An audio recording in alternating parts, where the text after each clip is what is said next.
नमस्कार, आप देख रहे हैं न्यूज़ 9 भारत और मैं हूं आपके साथ अशोक चौहान। देश और दुनिया की तमाम खबरों पर आइए डालते हैं एक नजर।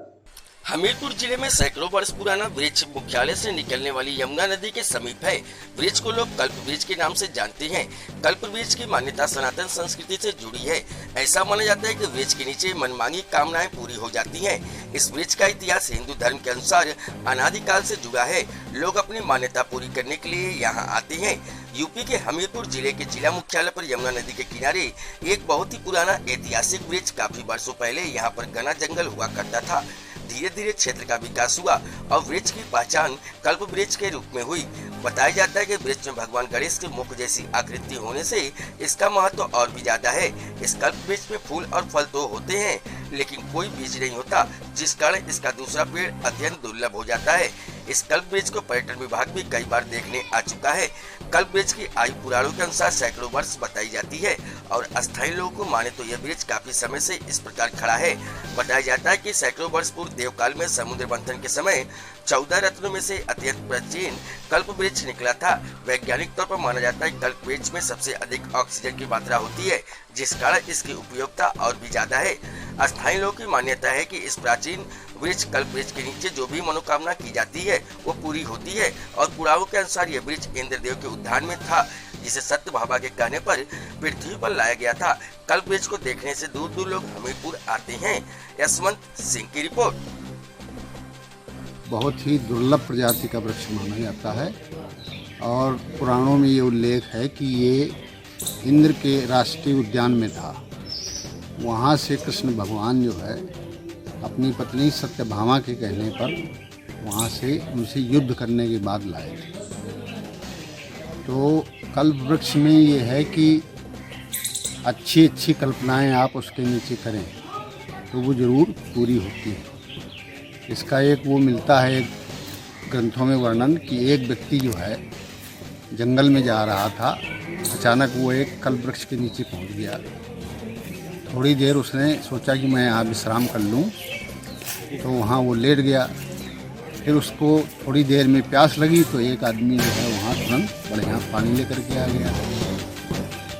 थोड़ी देर में उसको भूख लगी तो उसने जो है भोजन करने की इच्छा की, तो तुरंत जो है एक आदमी भोजन लेकर के आ गया। मतलब वो कल्प वृक्ष था। चूँकि इस तरीके से कल्पनाएं वो करता गया, वो उसकी पूरी होती गई।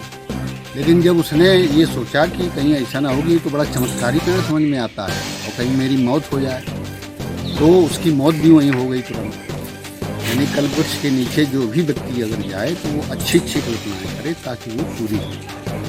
ये तो भी आप किसी भी प्रकार की कोई भी कल्पना करेंगे वो आपकी कल्पना पूर्ण हो, और किसी भी प्रकार की कोई कामना करेंगे उन कामनाओं की पूर्ति हो। ये वृक्ष जो है इसकी आयु और अवधि का कोई आकलन नहीं है।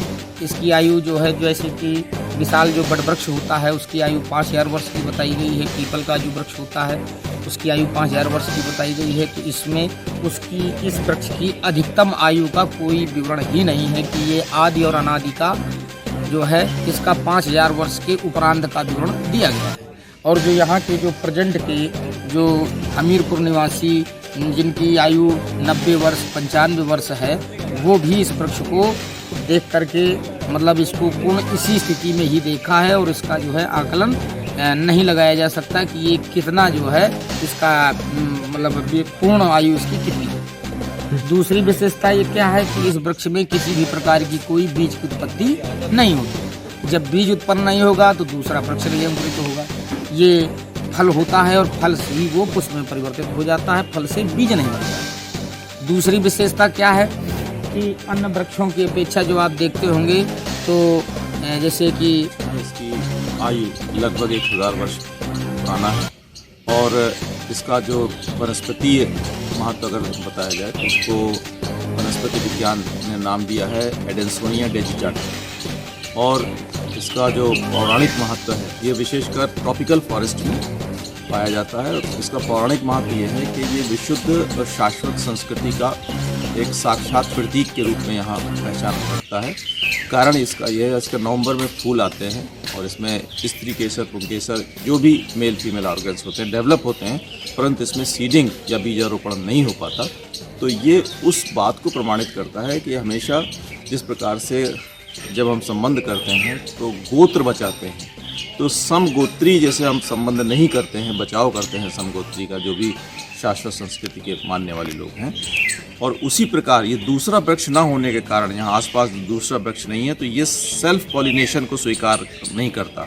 इस बात को प्रमाण दे रहा है कि ये विशुद्ध सनातनी संस्कृति का पोषक है और सेल्फ पॉलिनेशन या स्वयं परागण स्वीकार नहीं करता। इसमें परक परागण या कीट परागण से इसकी पीढ़ियाँ बढ़ सकती हैं।